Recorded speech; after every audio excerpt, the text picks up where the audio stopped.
रचना को देखने में इसका क्या अर्थ समझते हैं? ठीक,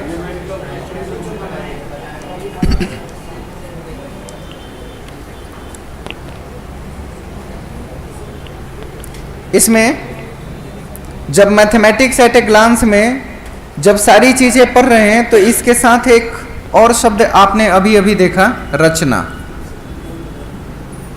रचना का भी बहुत महत्व है। कहाँ पे? ज्योमेट्री और मेंसुरेशन। इन दो सेक्शन के प्रश्नों को हल करने के लिए भी आपको रचना आनी चाहिए।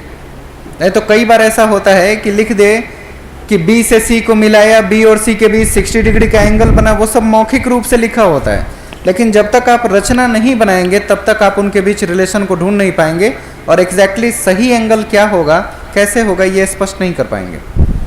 तो इससे क्या जाहिर होता है कि बच्चों को गणित में प्राइमरी से ही रचना को समझने समझाने के प्रयास को जारी रखना है। और रचना कैसे शुरू होगी? अपने आसपास की हर चीजों की रचनाओं के नामकरण करने से। जैसे इस क्लासरूम की आकृति आयत के आकार का है, वैसे ही किसी दूसरे चीज की आकृति किसी और आकार की है। इसमें देखें तो वर्ग भी दिखाई दे सकता है, आयत भी नजर आ सकती है। वैसे ही पतंग को देखता है तो कहता है रोम्बस है। इस तरह अनेक चीजें हैं जिनकी आकृति और उनके नाम को स्पष्टता के साथ बताने का प्रयास करता है। यह तभी संभव है जब बच्चे रचनाओं को समझते हैं और रचना करते हैं, सिर्फ समझना नहीं है। जैसे उसे कहे एक त्रिभुज की रचना बताओ, तो बच्चे त्रिभुज बना के बता देते हैं, लेकिन अब त्रिभुज में उसकी विशेषताओं के आधार पर रचना बनाने की बात, तो विशेषताओं की समझ पहले होगी, तभी विशेषताओं के आधार पर अन्य त्रिभुजों या फिर ज्योमेट्रिकल शेप्स की रचनाओं को बना पाएंगे। तो रचना बच्चों के बीच डेवलप करना जरूरी है और इसकी समझ भी। अगला पॉइंट,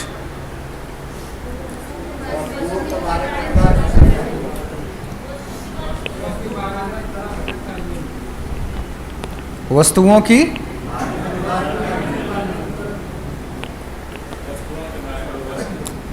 वस्तुओं के बारे में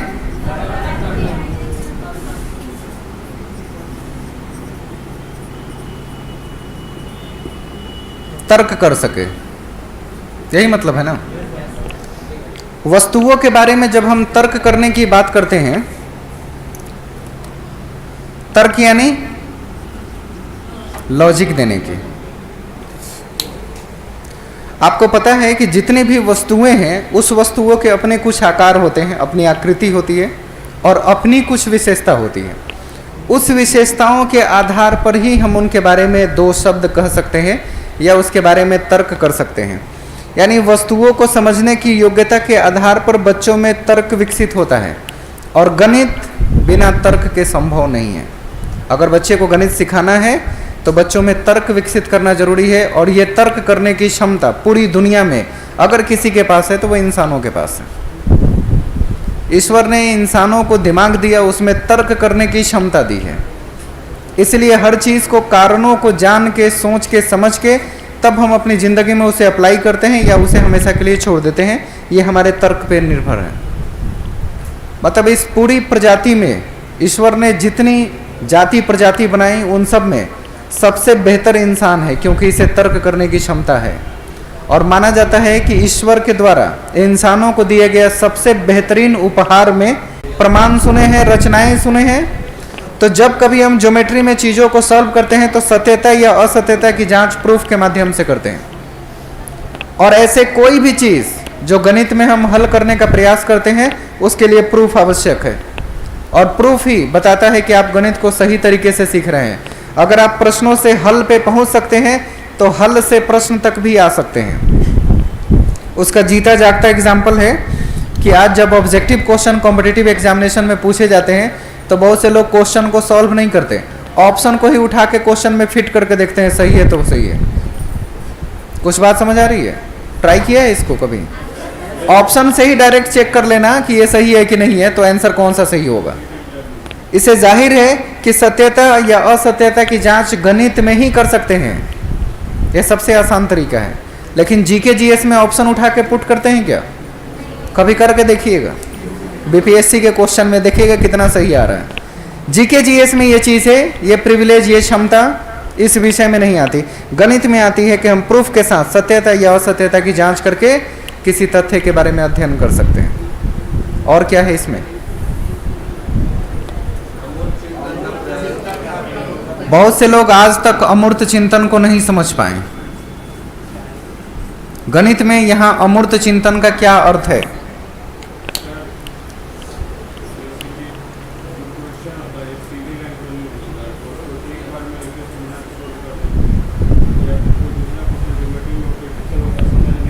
मतलब ज्योमेट्री और मेंसुरेशन वाले क्वेश्चन बहुत भारी लगते हैं, वो अमूर्त चिंतन पे आधारित होते हैं।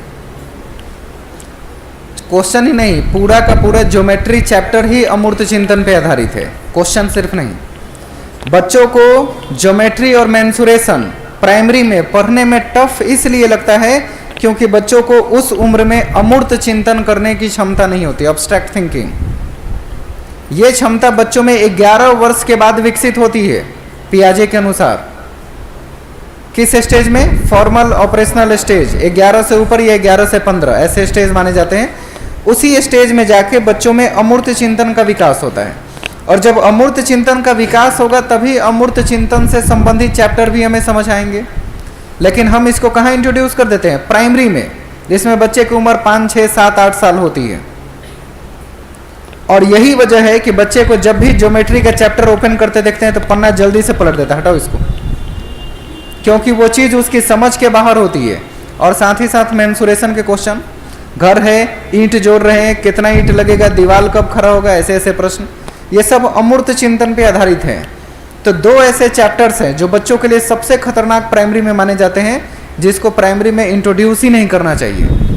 वैन हिले सिद्धांत को पढ़ेंगे तो उसमें कहा जाता है कि ज्योमेट्री को इंट्रोड्यूस करने का सबसे सही तरीका है 11 क्लास। और हम कौन से क्लास से पढ़ते हैं? प्राइमरी से, 4वीं 5वीं क्लास से। दुनिया के अन्य देशों में ज्योमेट्री का इंट्रोडक्शन क्लास 10th के बाद होती है, 11 क्लास में। हमारे यहाँ प्राइमरी से इंट्रोड्यूस कर देते हैं। क्यों? क्योंकि आर्यभट्ट हमारे यहाँ पैदा हुए थे। बात समझ गए ना? लगता है कि भारत देश की मिट्टी में जितने भी लोग मौजूद हैं वो सभी क्या हैं? अमूर्त चिंतन करने के साथ इस धरती पर पैदा होते हैं, बचपन से ही। यूं समझे कि एक तरह की बेवकूफ़ी है। अमूर्त चिंतन का विकास जब बच्चों में किशोरावस्था में शुरू होता है या पियाजे के अनुसार 4थे स्टेज में डेवलप होता है, फॉर्मल में, तो इसे प्राइमरी में इंट्रोड्यूस करने का कोई मकसद नहीं होना चाहिए। तो ये किसकी गलती है? हमारे करिकुलम कंस्ट्रक्ट करने वाले लोगों की गलती है कि इसे प्राइमरी में इंट्रोड्यूस करते हैं। गलत है, लेकिन फिर भी पढ़ना है, क्या कर सकते हैं आप। लेकिन बच्चों को ये चीज़ें इतनी टफ हो जाती है कि उस चैप्टर को वो पढ़ना ही नहीं चाहते हैं। और यही नहीं, क्लास 9th में भी बच्चे जाते हैं और 9th क्लास का पूरा मैथमेटिक्स उठा के देख लीजिए, 80% ज्योमेट्री है। 9th क्लास का किताब देखें ना मैथ्स का, उससे बहुत ही आसान मैथमेटिक्स 10 क्लास की लगती है, बहुत ही आसान, जिसमें अरिथमेटिक है, बीजगणित वगैरह है, क्वाड्रेटिक इक्वेशन, 2 चर वाले रैखिक समीकरण। 10th वाला हमें बहुत आसान लगता है, लेकिन 9th वाला सिर्फ ज्योमेट्री की वजह से, जिसमें बच्चों को अमूर्त चिंतन करना पड़ता है, बहुत टफ लगता है। और बहुत से लोग 9th क्लास में मैथमेटिक्स में पासिंग नंबर लेके आगे बढ़ते हैं 10th क्लास में। आप में से भी बहुत से लोग होंगे जिसे 9th की पूरी मैथमेटिक्स समझ में नहीं आई होगी। जिनका मैथ्स है उनके लिए तो ठीक है, जिनका बैकग्राउंड नहीं रहा उसके बाद, उनको आज भी टफ लगती है। उठा के किताब दे दो, ले जाके कूड़ेदान में फेंक आए, ये नहीं पढ़ेंगे। बच्चों में भी यही चीज़ विकसित होती है। तो बच्चों में जब तक अमूर्त चिंतन विकसित न हो तब तक अमूर्त चीज़ों के संकल्पना उनके सामने इंट्रोड्यूस करने की ज़रूरत नहीं है। और अब अमूर्त क्या है समझ में आया? जिसमें बच्चों को जो दी गई है उस तथ्य के आधार पर बहुत सारी बातों को अलग से सोचना पड़े, अपना दिमाग लगाना पड़े, बहुत से तर्क के आधार पर सवाल को हल करना पड़े, डायरेक्ट न हो तो समझिए अमूर्त चिंतन पर आधारित है। अमूर्त सोच बच्चों में बचपन में विकसित नहीं होते, किशोरावस्था में होते हैं। तो ये 2-4 पॉइंट, जो 2-4 बातें मैंने आपको समझाई, अगर इसको ध्यान में रखेंगे तो अमूर्त चिंतन पर आधारित गणित के सवालों को आप आसानी से हल कर सकते हैं। यूँ समझ जाइएगा कि प्राइमरी में 1 to 5 और 6 to 8 के लिए अमूर्त चिंतन नहीं होता, इसे विकसित करने की बात करते हैं हम। बच्चों में विकसित करेंगे, धीरे धीरे समय लगेगा, और जब विकसित हो जाएगी तब ऐसे चैप्टर को इंट्रोड्यूस किया जाएगा। और कोई टर्म है? रुचिपूर्ण समस्याओं के हल करने का क्या अर्थ है? मैंने समस्या नहीं लिखा, क्या लिखा? रुचिपूर्ण समस्या। जितने शब्द होते हैं उसके प्रयोग करने का कोई ना कोई अर्थ जरूर होता है। समस्या को रुचिपूर्ण समस्या इसलिए नाम दिया गया कि बच्चों को गणित में वैसे प्रश्नों को हल करने को देना जो उनके डे टू डे लाइफ से संबंधित हो। जैसे बच्चों के किताबों में प्रश्न देखिएगा तो ज़्यादातर सब्जी मार्केट टाइप का प्रश्न होगा। बच्चा नींबू खरीदने गया, केला खरीदने गया, आम इस रेट का खरीदता है, इतने पीस आएंगे, ऐसा करके प्रश्नों को ऐसा लगे कि जैसे वो किसी मार्केट में गया हो, सब्जी खरीद रहा हो, उसी का रेट समझ रहा हो। तो वो समस्या उसके लिए रुचिपूर्ण तब हो जाएगी जब उसके जीवन से संबंधित होगी। लेकिन ज्योमेट्री के ऐसे ऐसे प्रश्न दिए जाएं उनको जिसका जीवन से डायरेक्ट उसे कोई संबंध समझ में ना आए, वो उसके लिए रुचिपूर्ण नहीं होती। तो उसे रुचिपूर्ण बनाने के लिए सबसे पहले उसके डे टू डे लाइफ की एक्टिविटी का अध्ययन करना पड़ेगा आपको कि वो क्या क्या करता है। उसे खेल के माध्यम से जोड़ते हैं। समूह बनाकर चाय पीने वाले प्रश्न होते हैं। किसी पार्टी में गए, बर्थडे था, केक काटे, क्या ऐसे प्रश्न नहीं होते? होते हैं ना। सब लोग गए, एक पार्टी में मिले, एक दूसरे से हाथ मिलाए, टोटल कितने हैंडशेक हुए? मतलब ऐसा लगेगा बच्चे की लाइफ से जुड़े हुए वो प्रश्न जिसको समझ के पढ़ के उसको रुचि आए, वैसी समस्याओं के समाधान के पीछे वो भागे। सिर्फ समस्या नहीं, वो समस्या जिस समस्याओं में उसे रुचि हो वो सिखाना ज़्यादा जरूरी है। तो रुचिपूर्ण समस्याओं को बच्चों के सामने प्रस्तुत करेंगे और फिर उसे धीरे धीरे डेवलप करेंगे। और कोई पॉइंट है इसमें?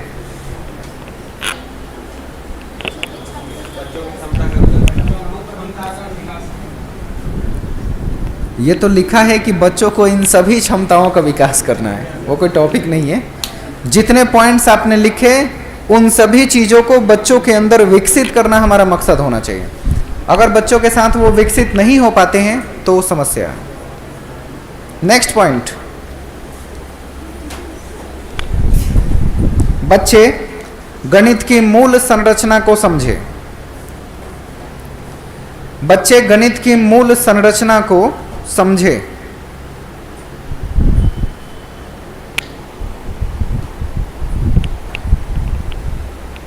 गणित की मूल संरचना को समझे।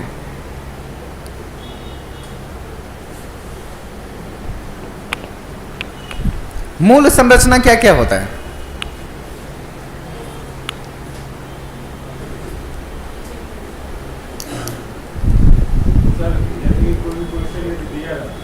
बिल्कुल नहीं। गणित की मूल संरचना है अंक गणित, बीज गणित और ज्यामिति।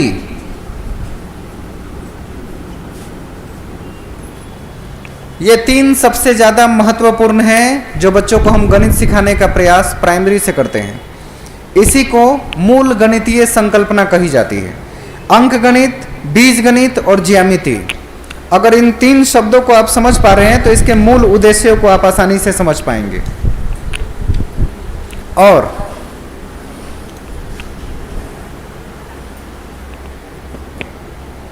जब इसके मूल संरचना को आप समझ पाएंगे तो गणित में इन तीन तथ्यों को ही क्या कहते हैं, वो बैकबोन, रीढ़ की हड्डी, इन्हीं तीनों को माना गया है।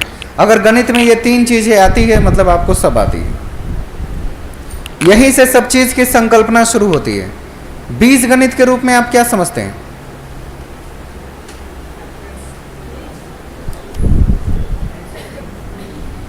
बीज गणित मतलब क्या? कुछ इस तरह के प्रश्न जिसमें कोई चर हो। बचपन में एक चर भी होते हैं, जैसे जैसे उम्र बढ़ती है, क्लासेस बढ़ते हैं, वैसे चरों की संख्या भी बढ़ती चली जाती है। तो बीज गणित में ये चर वाले प्रश्न होते हैं, यही इसकी पहचान है। और अंक गणित में अंकों से संबंधित, मतलब प्राइमरी में जितना आपको पढ़ना है वो सब अंक गणित पढ़ना है। प्राइमरी के मैथमेटिक्स सॉल्यूशन में अभी आपके सीटेट में जो प्रश्न आएंगे उसमें 80% अंक गणित के बारे में पढ़ना है। आप जितना जीके जीएस कॉम्पिटिटिव एग्जामिनेशन के लिए पढ़ते हैं वो सब क्या होता है? अंक गणित होता है। बीज गणित और ज्यामिति की मात्रा बहुत कम होती है। क्योंकि अंक गणित वो गणित है जो हमारे जीवन से जुड़ा होता है।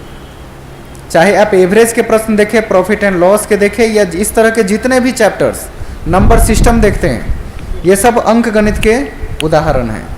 और आजकल अंक गणित की इतनी मोटी मोटी किताबें मार्केट में अवेलेबल हैं, उसमें सिर्फ अंक गणित से संबंधित चैप्टर्स हैं। देखें उसको, किसी मैथमेटिशियन की किताब पढ़ते हैं, किसका पढ़ते हैं? आर.एस. अग्रवाल। उसमें किताब के ऊपर ही लिखा रहता है साफ स्पष्ट शब्दों में अंक गणित। उसमें कहीं बीज गणित, ज्यामिति की चर्चा नहीं होती। अंक गणित मतलब विशेष तौर पर सिर्फ अंक गणित की बात करते हैं। उसमें इतने चैप्टर हैं कि उसी को पढ़ते समझते पूरी क्लासेस निकल जाते हैं और हमारी समझ धीरे धीरे विकसित हो जाती है। तो गणित 3 चीजों पे डिपेंडेंट है पूरी तरह बच्चों के समझने के लिए। पहला अंक गणित, दूसरा बीज गणित और तीसरा ज्यामिति। अंक गणित समझ गए, जितने भी चैप्टर्स आप अंकों के माध्यम से सॉल्व करने का प्रयास करते हैं सब अंक गणित में आता है। बीज गणित में कोई एक चर होता है और ज्यामिति में रचनाएं होती है। स्पष्ट हुआ? नेक्स्ट पॉइंट,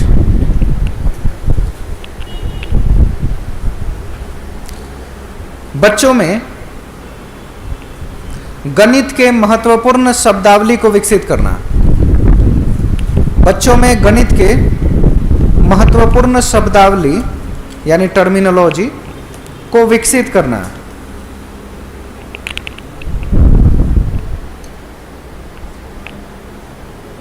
महत्वपूर्ण शब्दावली को विकसित करना। महत्वपूर्ण शब्दावली क्या है? जो गणितीय टर्म्स हैं। भुजा क्या है, कोण क्या है, परपेंडिकुलर, हॉरिजॉन्टल, ये सब शब्द क्या होते हैं, है ना? छोटा और बड़ा का चिन्ह क्या होता है, इन सब चीज़ों को समझना गणितीय शब्दावली को समझना है। तो बच्चों में जब गणित के शब्दावली की चर्चा करते हैं तो अनेक तथ्यों की चर्चा करते हैं। जैसे ये गणित की भाषा में आता है, ये बड़ा होने का संकेत है, ये छोटा होने का, ये समानांतर होने का, ये परपेंडिकुलर होने का, ये है फॉर ऑल का चिन्ह। ऐसे ही अनेक टर्म्स हैं, शब्दावली है, जिसके रचना कैसी है, मतलब उसको किस रूप में लिखते हैं और इसका क्या अर्थ होता है, बच्चों में बचपन से धीरे धीरे करके विकसित करते हैं।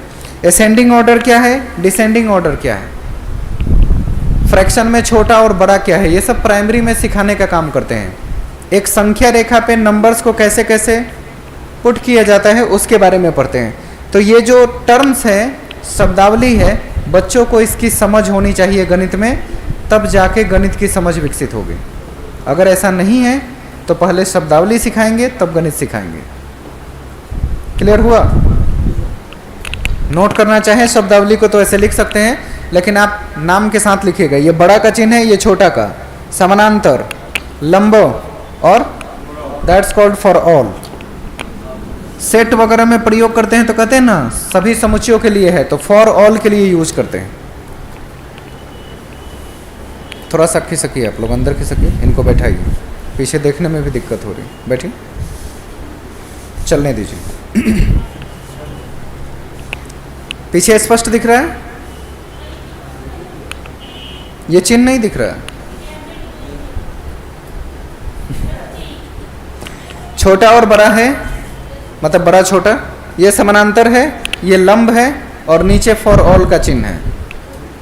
अच्छा, कोशिश करेंगे अब इस तरफ लिखे, ठीक दिखेगा। हो गया इतना? आगे लिखेंगे।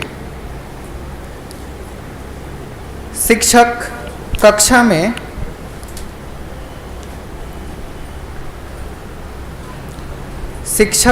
में हर छात्र की यानी प्रत्येक छात्र की शैक्षिक गतिविधि,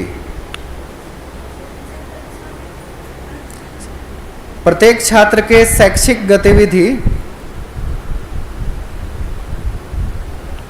से जुड़ाव की अपेक्षा रखे। गतिविधि से जुड़ाव यानी अटैचमेंट, जुड़ाव की अपेक्षा रखे।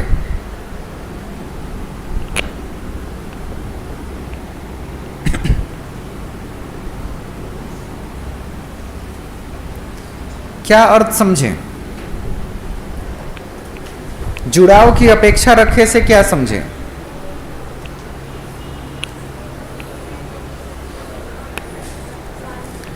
शैक्षिक गतिविधि का मतलब होता है एजुकेशनल एक्टिविटी, जो भी हो, शिक्षक का छात्र से एक जुड़ाव होना चाहिए। कैसे? एक दूसरे को मत बताइए, मुझे बताइए क्या लग रहा है, जुड़ाव का मतलब क्या? जुड़ाव का मतलब है कि एक टीचर समझ पाएगा कि एक बच्चे की वीकनेस कहाँ है, एक बच्चे की स्ट्रेंथ कहाँ है। अगर शिक्षक और छात्र एक दूसरे से जुड़ेंगे तो छात्र ये एनालाइज कर पाएगा कि बच्चे में किस प्रकार की प्रॉब्लम है, यानी वीकनेस और स्ट्रेंथ, और इसको डायग्नोस करने की क्षमता, डायग्नोस करने के बाद उसे प्रॉपर रिमेडियल देना। बात समझ रहे हैं ना? इसके बावजूद स्टूडेंट टीचर रिलेशनशिप मेंटेन, अगर ये सारी चीज़ है, इसका मतलब है कि शिक्षक और छात्र में जुड़ाव है, जहाँ बच्चे अपनी बात रखने के लिए घबराए नहीं, अपने प्रश्न पूछने से घबराए नहीं, अपने डाउट्स क्लियर करने को लेकर किसी तरह की शंका न रखें, तो कहते हैं कि वो क्लासरूम इन्वायरमेंट बच्चों के लिए ज़्यादा बेहतर है। ये तभी संभव है जब टीचर का रवैया बच्चों के प्रति फ्रेंडली हो। लेकिन अगर टीचर अपने आप को सर्वे सर्वा मान ले, तो मैं ही सबसे ऊपर, जो मैं करूँगा वही सबसे बेहतर, तो फिर बच्चे और शिक्षक इन दोनों के बीच एक विलगाव की समस्या उत्पन्न होने लगती है। टीचर्स का रोल क्या होना चाहिए? टीचर का रोल एक फिलोसोफर का होना चाहिए, एक गाइड का होना चाहिए, एक फ्रेंड का होना चाहिए और एक फैसिलिटेटर का होना चाहिए। ये रोल छोड़कर हम कोई और रोल प्ले करने लगे, यानी कि क्या कहते हैं उसको, अपना सर्वे सर्वा मानने लगे, तो समस्या उत्पन्न होती है। एक टीचर को फिलोसोफर के रूप में होना चाहिए। फिलोसोफर इसलिए क्योंकि बच्चों के सीखने के उद्देश्यों को तय करता है। बच्चे के किसी विषय सीखने का क्या उद्देश्य है, जब कभी भी उद्देश्य शब्द की चर्चा आए, समझिए फिलॉसफी की बात हो रही है। तो बच्चे क्या सीखेंगे, उसके जीवन का क्या उद्देश्य होगा, अगर शिक्षक तय करता है, इसका मतलब वो फिलोसोफर है। गाइड, बच्चे अगर किसी समस्या का समाधान कर रहे हैं, कोई प्रोजेक्ट, कोई असाइनमेंट, होमवर्क या किसी भी चीज़ में अगर उलझ रहे हैं, तो टीचर उसे गाइड करता है। गाइड करने का मतलब ये नहीं कि लाओ मैं सब बना देता हूँ, नहीं। वहाँ जहाँ आवश्यकता हो वहाँ हेल्प करता है और उसे बताता है कि इसके बाद आगे की क्रिया कर लेना, इसके बाद हो जाएगा। इसका मतलब है कि उसकी समस्या के समाधान में वो क्या कर रहा है, सिर्फ गाइड कर रहा है। फ्रेंड क्यों? क्योंकि फ्रेंड से बात करने में कोई झिझक नहीं होती, हेजिटेशन नहीं हो। इसलिए शिक्षक और छात्र के बीच भी एक रिलेशन को मेंटेन करने की बात की गई है कि अपनी बातों को बेझिझक वो रख सके, लेकिन उन शब्दों में, उन बातों में अपना एक दायरा होना चाहिए। कुछ भी शेयर नहीं कर सकते। बात समझ रहे हैं ना? भावनाओं को समझिए थोड़ी बहुत। तो यहाँ जो दायरा है, उस दायरे को मेंटेन करते हुए भी सारी क्रियाओं को करना है। तो एक फ्रेंड के रूप में होंगे, लेकिन वो शैक्षिक गतिविधि और शैक्षिक कार्यों से जुड़ा हुआ उसके बाद की गतिविधियों के लिए नहीं है। इसके बाद फैसिलिटेटर, बच्चों की लर्निंग को फैसिलिटेट करना, यानी सुविधा दाता के रूप में काम करना। जैसे सुविधा दाता के रूप में ही है कि बोर्ड पे ऑफलाइन पढ़ाया जा रहा है, भाई सुनने में दिक्कत हो रही है तो बॉक्स लग गए, थोड़ी और सुविधा बढ़ाई गई तो साउंड वगैरह को क्लियर करने के लिए मिक्सर यूज किया गया। अब ये चीज़ें वापस रिकॉर्डेड फॉर्म में भी मिल सके या लाइव भी दे सके, इसके लिए ऑनलाइन व्यवस्था, ये सब क्या किया जा रहा है, लर्निंग को फैसिलिटेट करने का काम किया जा रहा है। तो टीचर फैसिलिटेटर हो सकता है कि नहीं हो सकता? क्या वो डिफरेंट TLM यूज नहीं करता कक्षा में बना के लाके, यानी कि लर्निंग को फैसिलिटेट यानी सुगम बनाने का काम करता है। तो अगर ये सारा काम शिक्षक करे और इस रोल पे डिपेंड रहे तो बच्चों की समस्या ही खत्म हो जाए। लेकिन हमारे यहाँ शिक्षक अपने आप को सर्वे सर्वा मान लेते हैं और टीचर सेंटर्डनेस पर उतर आते हैं। हमको जो मर्जी आएगा करेंगे और जैसे मन आएगा वैसे करेंगे। तो इससे क्या जाहिर है, बच्चे भविष्य में क्या करेंगे इसके उद्देश्यों की पूर्ति शिक्षक ही तो करता है। उद्देश्य बना के वही तो पढ़ाने आता है कि मेरे विषय को पढ़ के बच्चे अपनी आगे दिशा में कहाँ तक जाएंगे। ये उद्देश्य का अगर गठन हो रहा है तो वो फिलॉसफी के आधार पे होता है। जहाँ भी उद्देश्य शब्द आ जाए समझिए फिलॉसफी की बात हो रही है, क्योंकि बगैर फिलॉसफी के शिक्षा के उद्देश्य तय नहीं होते। अगर किसी शिक्षा में फिलॉसफी नहीं है मतलब उसका कोई उद्देश्य नहीं है। आज के बीएड की शिक्षा लगभग ऐसे ही है। आज के बीएड के सिलेबस से फिलॉसफी पूरी तरह से बच्चे कुछ भी पूछ देते हैं, उसका इससे संबंध है कि नहीं वो जरूरी नहीं समझते। अर्थपूर्ण का मतलब वो प्रश्न पूछिए जिसका कोई अर्थ निहित हो और जीवन में कोई उपयोग हो। ये तो पूछने को तो बच्चे कुछ भी पूछ देते हैं, आपके पास भी प्रश्न करने का अवसर हो तो कुछ भी, लेकिन एक दायरा बनाया जाता है कि किस से संबंधित प्रश्न पूछना है। उस दायरे को बनाना ही अर्थपूर्ण करना कहलाता है। विषय से संबंधित, तथ्य से संबंधित बातें करना। और कुछ?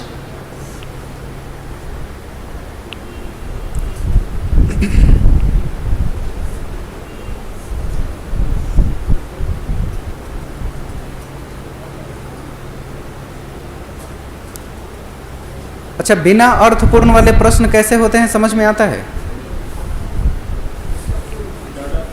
बिना अर्थपूर्ण वाले मतलब जिसका कोई अर्थ न निकले वैसे प्रश्न कैसे होते हैं? कुछ लोग कहते हैं ना कि पता नहीं क्या चीज पूछता है बिना सिर पैर का, सुना है ना ऐसा शब्द?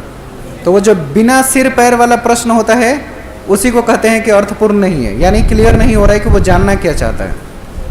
तो यही है कि शिक्षक से कभी भी प्रश्न पूछे तो अर्थपूर्ण पूछे, बिना सिर पैर वाला प्रश्न न पूछे। उसका एग्जाम्पल क्या होगा बिना सिर पैर वाला प्रश्न? सर आपने जो शर्ट पहना है वो शर्ट कॉटन है, उसके धागा कहाँ निर्मित हुए हैं बता सकते हैं? प्रश्न तो ठीक ही है, लेकिन इसका जवाब कितने लोग यहाँ दे सकते हैं कि उसके धागा कहाँ निर्मित हुए हैं?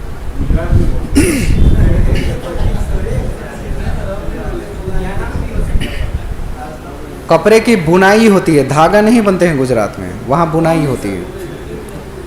तो ऐसे प्रश्न पूछिए जिस प्रश्न का कोई अर्थ हो, स्पष्टता हो और उसकी जरूरत हो। कुछ भी पूछ देना काफी नहीं है। चलिए इसको क्लोज कीजिए। बटन नंबर 2 सेकंड से क्लोज होगा, क्लोज कीजिए। वहां सेकंड से क्लोज कीजिए दूसरे नंबर को। हो गया। अब हम लोग दूसरे तथ्य की ओर बढ़ेंगे। 2 मिनट पानी वानी पी लीजिए, फिर शुरू करते हैं। शुरू कर दें।